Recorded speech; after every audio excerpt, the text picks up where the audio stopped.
the point about it, there's some amazing bits of kit. We'll try and explain some of them. And here we're going to make a start. This is one of those platforms originally designed for Afghanistan, Iraq. UOR, what's it called? So David, this is a Jackal 2, and on there we've got a crew of Staff Sergeant Piper from the Queen's Royal Hussars and Corporal MacLean from the Royal Scots Dragoon Guard. And what does Jackal do? So Jackal gives unchallenged versatility. It's mainly used in light reconnaissance roles, but it has a very versatile use in its roles. It can be used for specialist roles, as you see the equipment on the outside, that can have different fitments because of its specialist role. And one of the key things here is that overall visibility. When it was out in Afghanistan, Iraq, that sort of thing is that idea you can see all around you. And I know you can pump up the suspension on this, can't you? You can go pretty much anywhere on a Jackal. Yes, you can indeed. It really did prove itself effective in Afghanistan and Iraq, but since then it's shown that it's effective in all weather conditions and all terrains. As you can see it going around, the speed of it is really impressive. And again, with Jackal, we've got different weapon mount systems. There's that, what's the circular piece in the middle there? You can put different things on there. Yeah, so as you can see at the front by the commander, you've got the general purpose machine gun mounted, but then at the rear you can also have the heavy machine gun, the 50 caliber, the grenade machine gun 40mm, or the general purpose machine gun 7.62mm, or other specialist roles where required. We have a 6-wheel version of this as well. Sort of, what's that mainly for? For supporting the other ones, or how's that plan out? Yes, so that is indeed more of a supporting role. But the way these are so versatile, you can find that you'll have supporting roles using the same vehicles as well. So Jackal, you can see another one in our Afghan display inside the museum if you want to go inside there. Next vehicle coming on with this rather jazzy camouflage scheme on. What's this fella? So this is a Foxhound. It's a light protected patrol vehicle. Again, it was proven in Afghanistan and Iraq. It was seen that there was a need to replace these snatch vehicles. This one is crewed by 2 civil servants from the Army Trials Unit, which is Mr. Craig Joint and Mr. Simon Dart, who've been as part of Trials Troop for roughly 18-19 years. And it's a classic vehicle that's very easy for people to see. If you look at that classic V-shaped hull, go back in the museum, you see Saladin, Saracen. The idea's been around a long time, but the idea there, if that was to go over a mine, the blast is vented up the side, hence the V-shape. You don't capture it underneath, which might flip a vehicle over. The biggest problem, the V-shape, and you'll notice that on a lot of these protected mobility vehicles, those ones for Afghanistan, Iraq. It's a fundamental principle with a lot of armoured vehicles. Even that massive M60 tank had a boat-shaped hull underneath it, so that again rounds would, or rather mines, etc., the blast would go up the side there. Now this is one of these vehicles, you call it modular. You can do other things with it, can't you? Yes, it is indeed modular, and the main reason that it was designed to be modular is should it require repairing, then the modules can be done quickly on the battlefield. So whilst it's supported with its revolutionary V-shaped design, the modular pieces mean that should it encounter blast, it can get back into the battlefield as quickly as possible. Do you know what that camo is? We were looking at it before, and it's a new one on me. It almost looks like your uniform MTP, doesn't it? Multi-terrain pattern. Yes.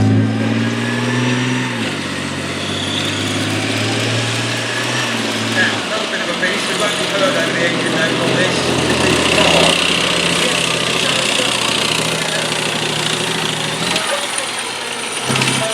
We'll highlight why later when we get to the Challenger, but this is also fitted with its operational or theatre entry standard, so it's a lot larger in weight and it's got additional pieces to it.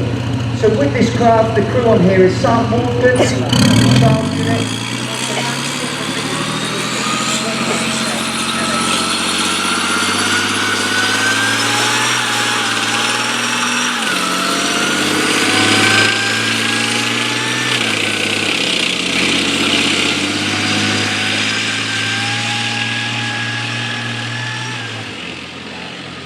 So with the Challenger, the craft, the recovery and repair area, what we're looking at here is a vehicle that's able to get the Challenger 2 safely off the battlefield. If you look on the back there, holly bones, those 2 metal rods there for being able to pull a vehicle. You've got a crane, is it? A hydraulic crane on the back there as well.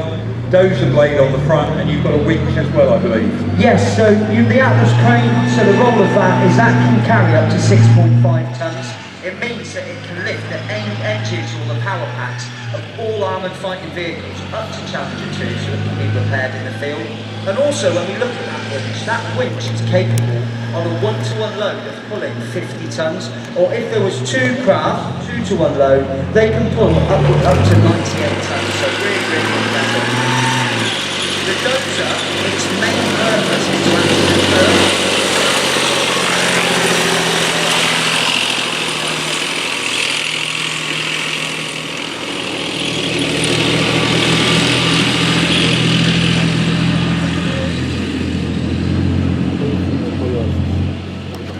Theatre entry standard. What we're looking at with the trials vehicles, they pretty much got one of everything they could have on it.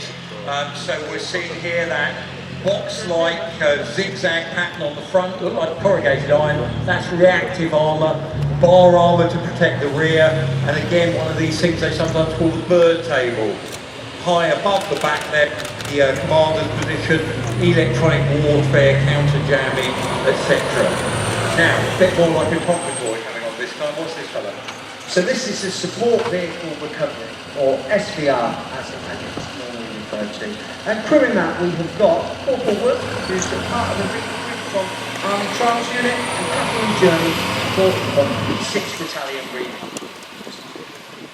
And this role, obviously not armoured, but recovery nonetheless? Yes, so this is a recovery vehicle, but its role is to recover wheeled vehicles. vehicles, as we call it within the military.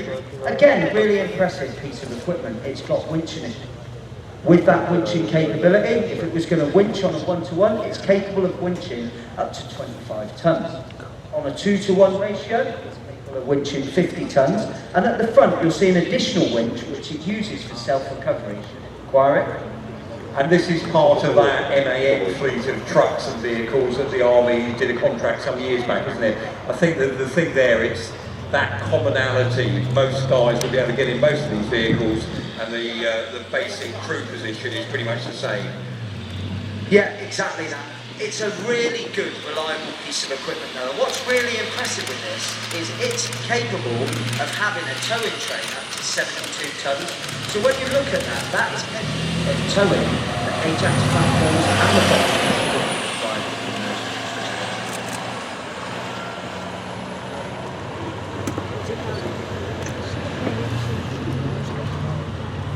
Funny how some bits of kit look right, and that does, doesn't it? There's certain things that way. Another one that way, coming on round the border. This is the armament engineers area, the Metallica. And some of this on the beach as well. Yes, it does indeed. As you said,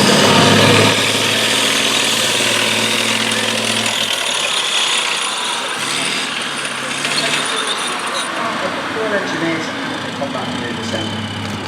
And again, you've got a Swiss Army knife here of different things that this can do.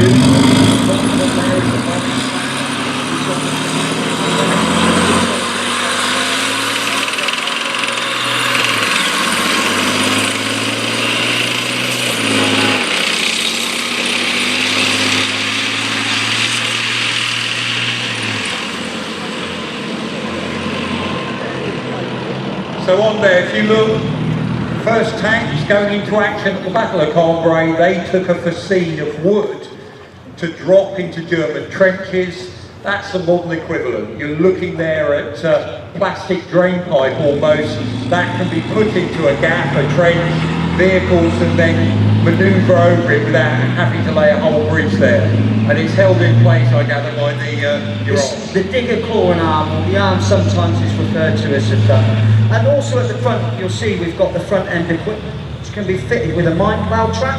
And with that, we've got the track width mine plough and the full width mine plough, depending on how big an obstacle it needs to be cleared. And then we can also fit that with the blade, earth, moving attachment, or the beamer. And of course, because we're aware of what's going on in Ukraine, what the engineers try to support against the battlefield.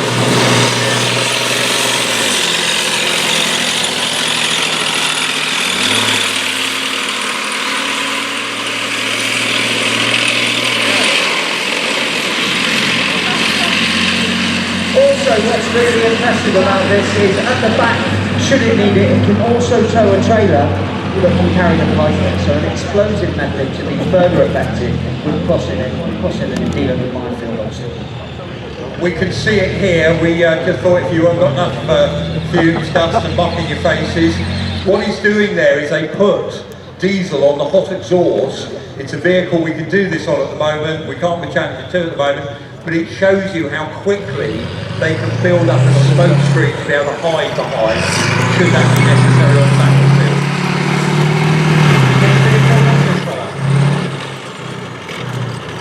So this is the Warrior, sometimes referred to as an infantry fighting vehicle. Again, this is crewed by personnel from the Combat Manoeuvre Centre, and we have got Colour Sergeant Friend, and we've got Sergeant John in there. And for many of you here, you might recognise this. It's a familiar vehicle. We have one in the collection as well. It basically came into service to serve alongside Challenger.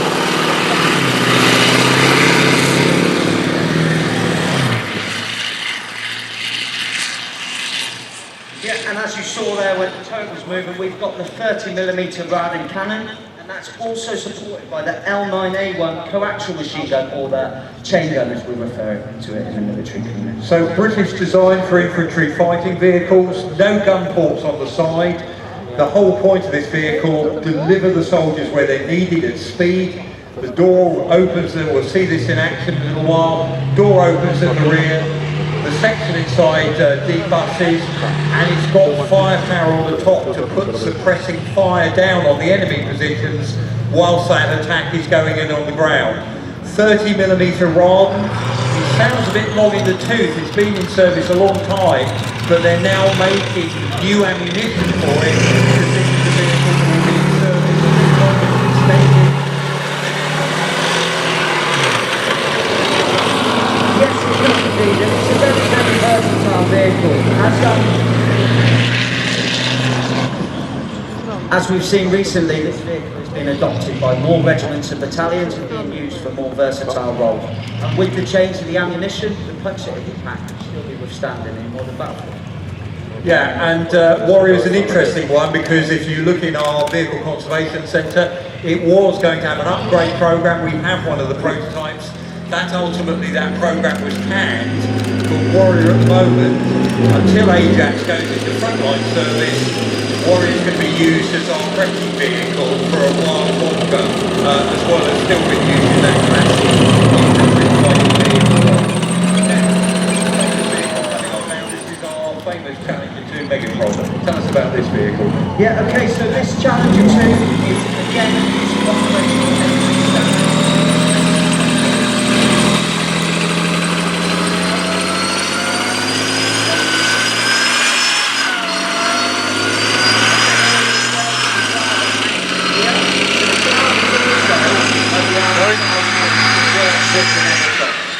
So with all the extra equipment on there, this has caused a weight increase of nearly 12 tonnes, going from just under 63 tonnes to just under 75 tonnes. So because of these additions, we need to ensure that the craft is also operational entry standard so it can tow it. Otherwise there'd be nothing that could tow the Megatron. Now Megatron, it was named that because it keeps changing its form, etc. This variant, it looks different to when it was here last year.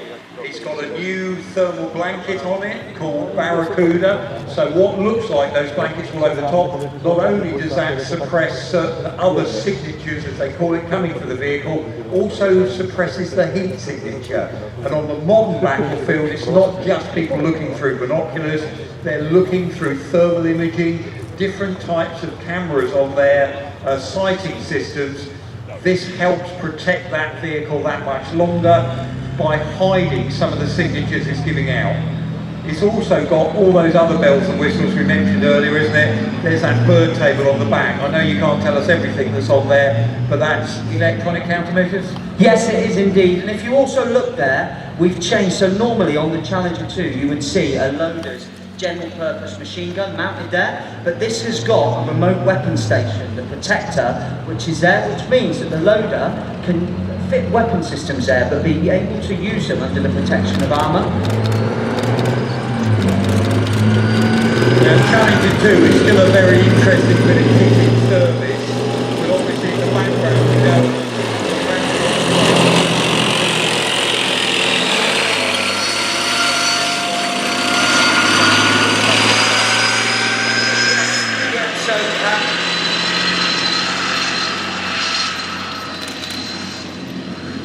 What's exciting as well though is when we look at Challenger 3, you can see that a lot of the really effective parts of Challenger 2 remain constant on the Challenger 3. It's exciting times for the world of tanking. Yeah, we've got there a 120 rifle gun. We'll be moving over to the smoothbore gun in Challenger 3. So, again, as we mentioned, lots of operations going on the threshold. The introduction of Ajax, the Ajax family. Now, this is one of the areas. Very privileged to have it here. It's been driving in public view for the first time.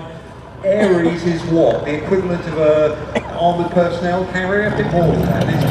Yes, it is. So it is the equivalent of an armoured personnel carrier. But the thing that's really effective in the Ares as well is it's got other systems on there that can increase situational awareness for the crew. The crew on the Ares today is Staff Corporal Perry, Corporal of Horse Cox and Staff Corporal Raj, and these are all from the Household Cavalry Regiment.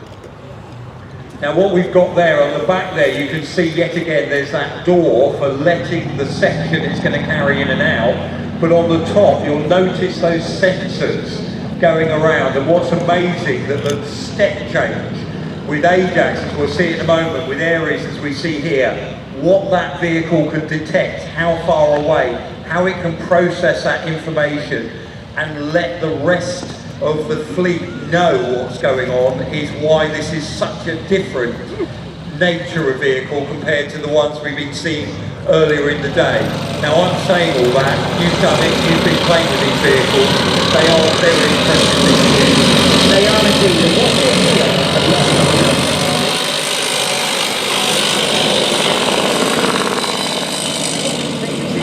all of these capabilities are also able to be fed to the wider troops and to the battle group, which means that situational awareness is enhanced with these pieces of equipment.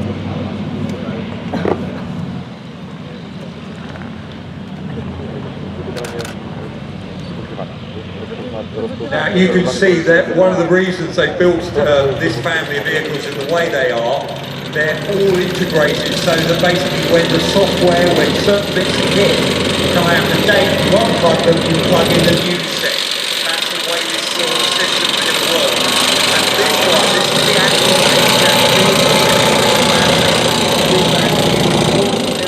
turret on it with the caseless ammunition. Tell us something about that. That's quite a bit of kit now. Yeah, it really is. And as you mentioned earlier, I've been on ranges with these and was really, really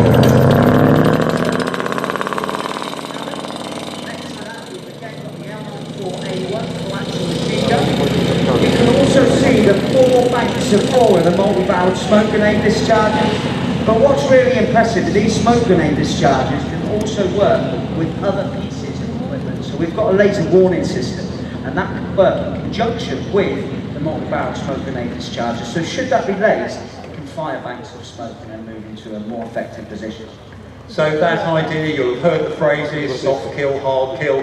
It's this idea of detecting. There's systems on that vehicle to detect if someone's about to fire at you or is lasing you with their sights.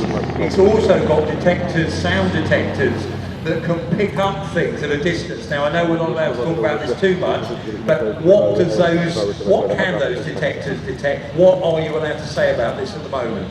So the acoustic surveillance measures, what that will be able to detect is different noises from different distances and different platforms or aviation, and feed that back, okay? But what's also really impressive on this platform is the primary sight. So if we look at the Challenger 2, we use the primary sight being our main engagement site. However, the primary sight on the Ajax is used for intelligence surveillance, target acquisition and reconnaissance, and strategic steering later to talk about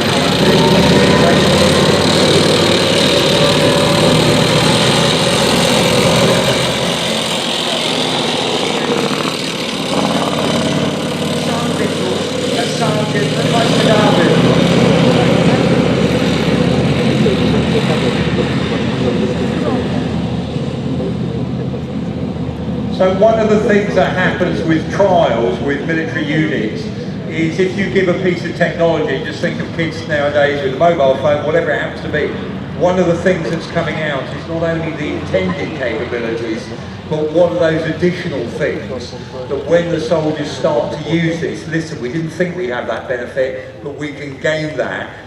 We can find things out about it, which is why the trialling. Probably the British Army go through more trials than any other army before we let the kit go into service. We've really got to work out, number one, does it work to the standard we want it? Obviously Ajax has had some bumps in its road to get to where it is, but that idea as well, that once we get beyond that point, what are those other clever things we can add to the vehicle or learn about how we can best use it? So that's one of the key things that you guys are doing at the trials unit, and I've just been up to the Household Cavalry, seeing the guys there. Again, they're starting to put these vehicles through their paces, so watch this space. It's not a story that's finished yet. We'll be reporting more on Ajax and Achilles, so we'll hopefully, if you're coming back for Tankfest in the future, we'll fill you in on the gap of how this family of vehicles is doing. So, thank you so much there to Mark. Give him a round of applause. First time he's done this one, so thank you. His kids will be here tomorrow, so he's going to do his job tomorrow as well. And what we're going to do now is show some of this equipment in a bit of a stylised engagement so that you've got an idea how this might work together. Don't forget, it's in our arena, a couple hundred metres long. In reality, this may be going over about 20 kilometres or so. So just keep your imagination going as we bring on the kit. Box all number, this is your J2, possible site BRDN to your north. Move now with Foxtrot, 1-1 Charlie to confirm. Over.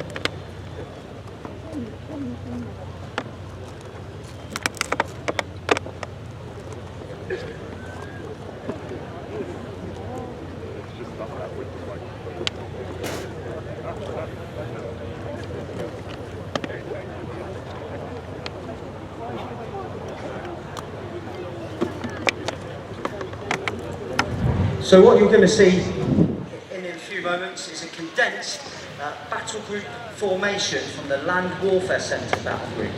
And the first thing you're going to see is reconnaissance, which would be situated above 5 kilometres away from the forward line of troops in the battle group.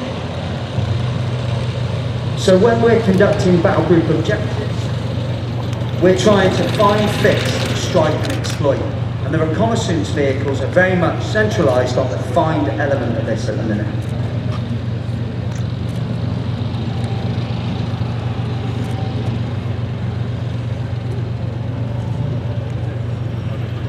So we've now got the Ajax and Ares again, and these are the eyes and ears of the battle group.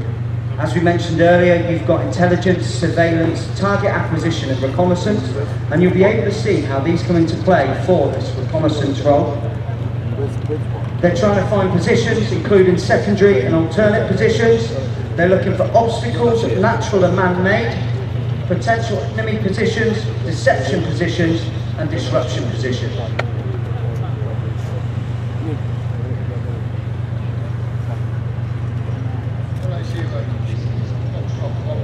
Sighting over.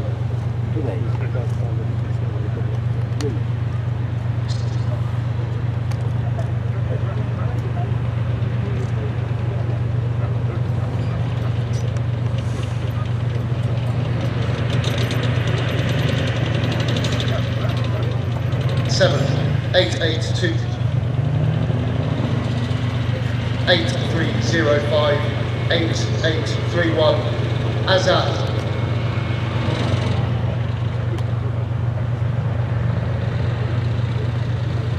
Out.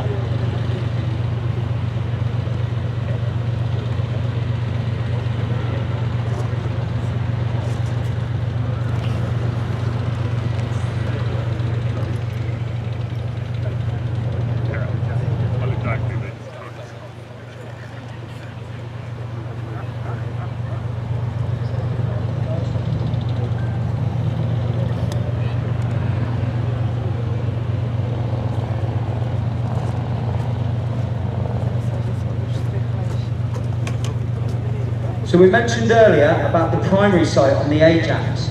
So when the primary sight is working and it's doing its ISTAR capabilities, it's using a system known as Wide Area Search Assisted Detect, What it's doing is constantly scanning 360 degrees, but every time it's done its full scan, it's committing that to its memory. So once it does its next scan, if it identifies any points of interest, it can feed this to the crew.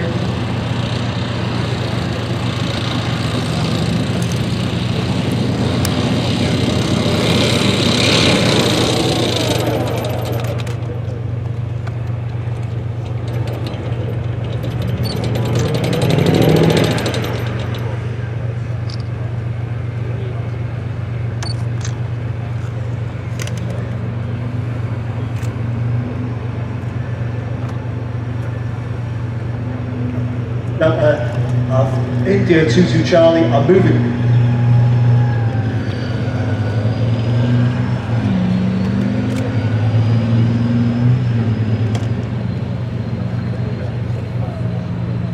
So what we've seen there is the reconnaissance vehicles identify potential threats and feed that back to the battle group. The battle group have then seen that they require mutual support in order to deal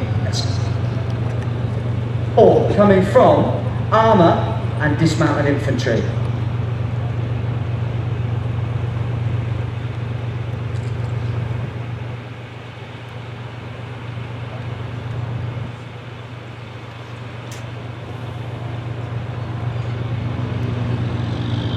So the battle group have now seen that there is 3 potential enemy positions.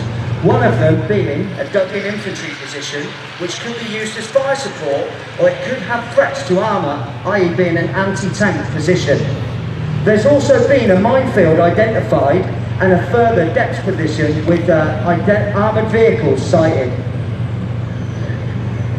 The battle group have then decided that they need to neutralise the infantry threat before progressing over the minefield, because otherwise they could have threats that could destroy their armoured vehicles. They're now going to conduct that.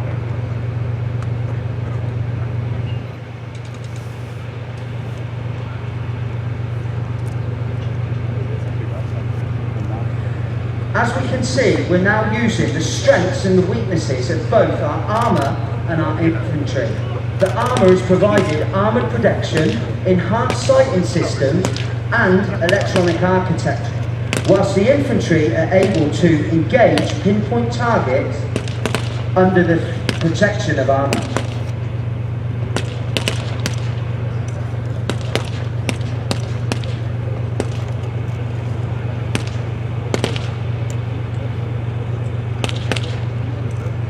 As we can see, the movement is conducted in 2 separate intervals. This means that there's always going to be firepower at the enemy objective, but we can continue with forward movement.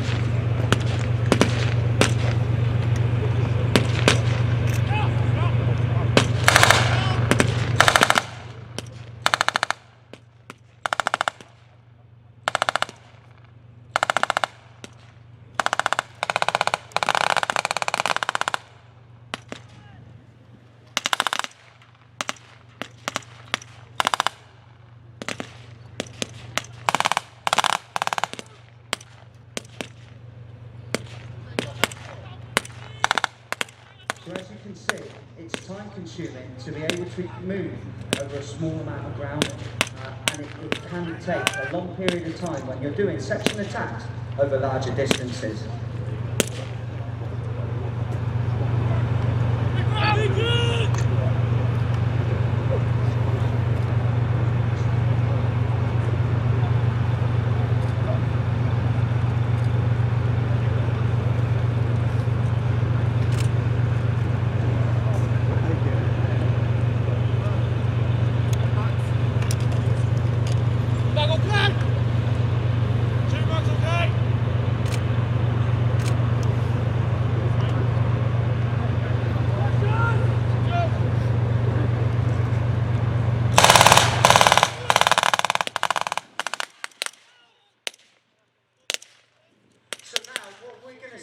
We're going to see the infantry corps line withdrawing from contact. Whilst they withdraw, they will ensure that they remain pointed at the direction of enemy threat, and they will still do it via section attack, where one will provide suppressive fire while the other moves.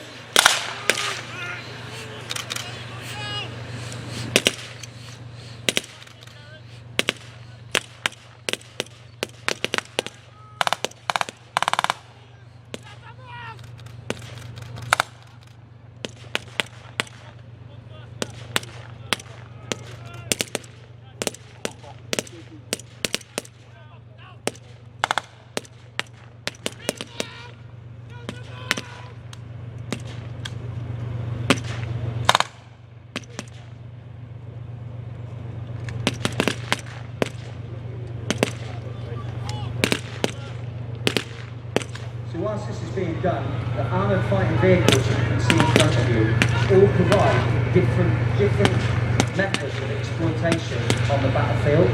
The Ajax has got the 40mm cannon, but it's also utilising its ISTAR capabilities to provide further situation reports on the battlefield.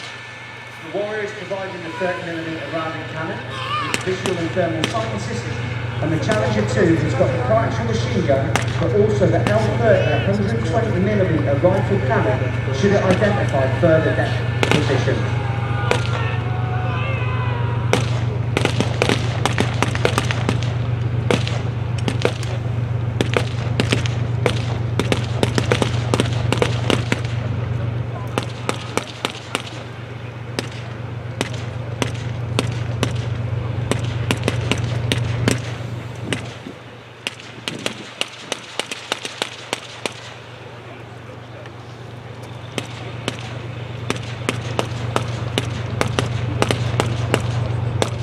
So as this is now being finalised and the firefight is being won, they're now going to be preparing for the next phase, which is getting the Trojan down to be able to clear the minefield. Again, supported by armoured fighting vehicles to ensure that a battle-winning asset does not become a vulnerability on this battlefield.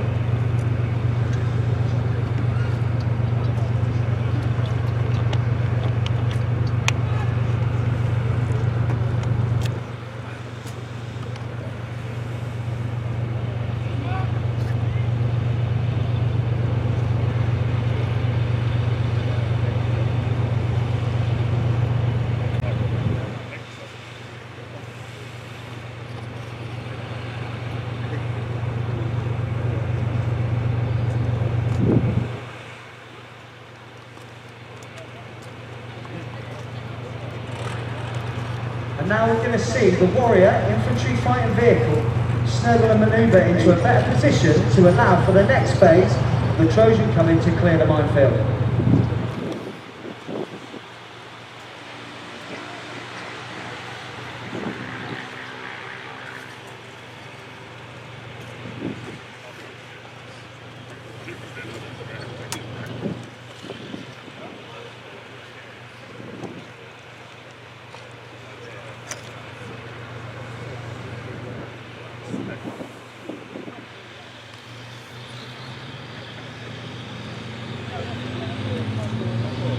So now you can see it, you can most definitely hear it. We've got the Trojan about to make its way to its objective. Again, the tactics remain largely the same. The Trojan supported by the protection of armour. The Challenger and the infantry and the Warrior are providing fire support, whilst the Ajax in the areas are providing fire support, but also ensuring that the ISTAR serials are continuing so the battle group can get the most up-to-date sit-downs and make the most up-to-date, accurate information.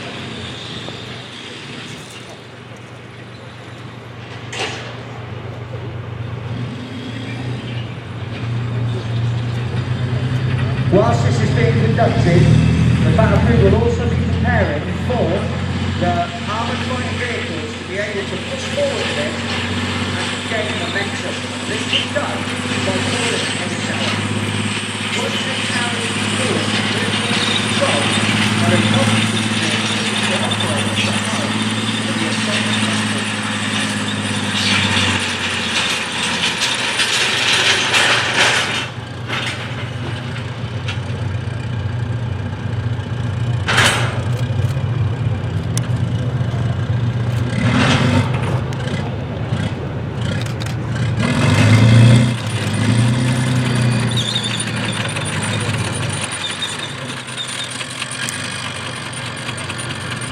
So now, all the armoured fighting vehicles will be trying to protect them, but also getting ready to hit any tower so they can move on to their next phases.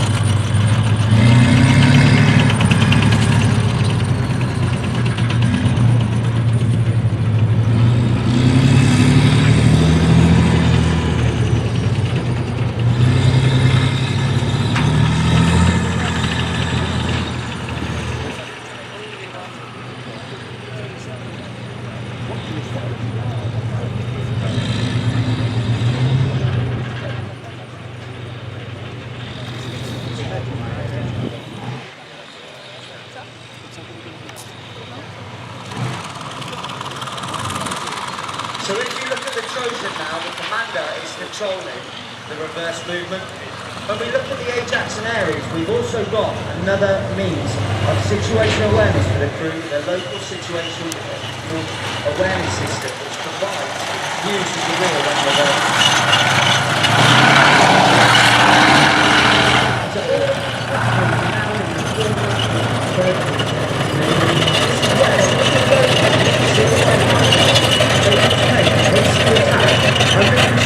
the battle group, supported by the high-star axles that will act as a hub. We're now going to see these armoured fighting vehicles engage the enemy vehicles they can counter to their front.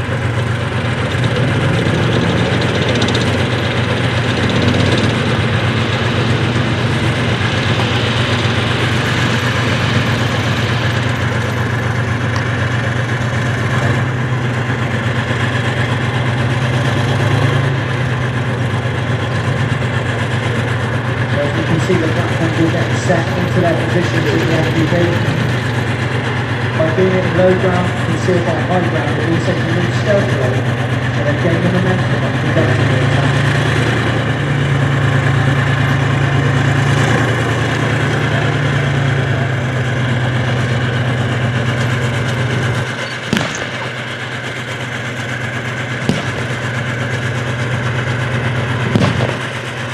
So now, as we can see, we've got armed fighting vehicles using their firepower to engage and destroy the enemy vehicles in front of them. They will also use fire missions to call in artillery fire to engage the momentum.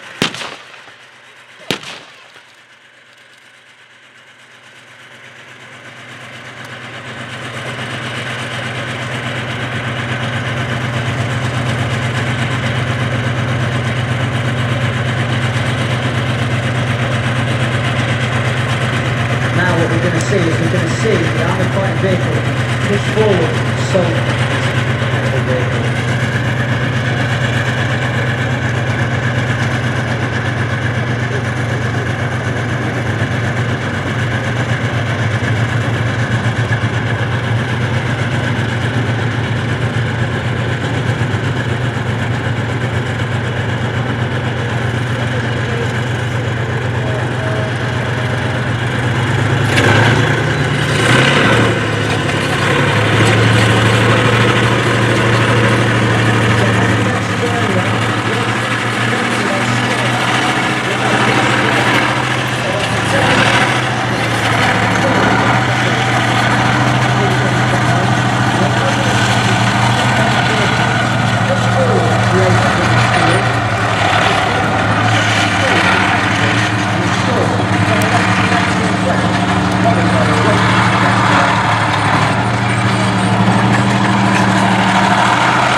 So there's the enemy vehicles engaged and destroyed by the Megatron Challenger 2. Now that that firefight has been won, you'll see them pushing forward at the objective to establish that with the steel.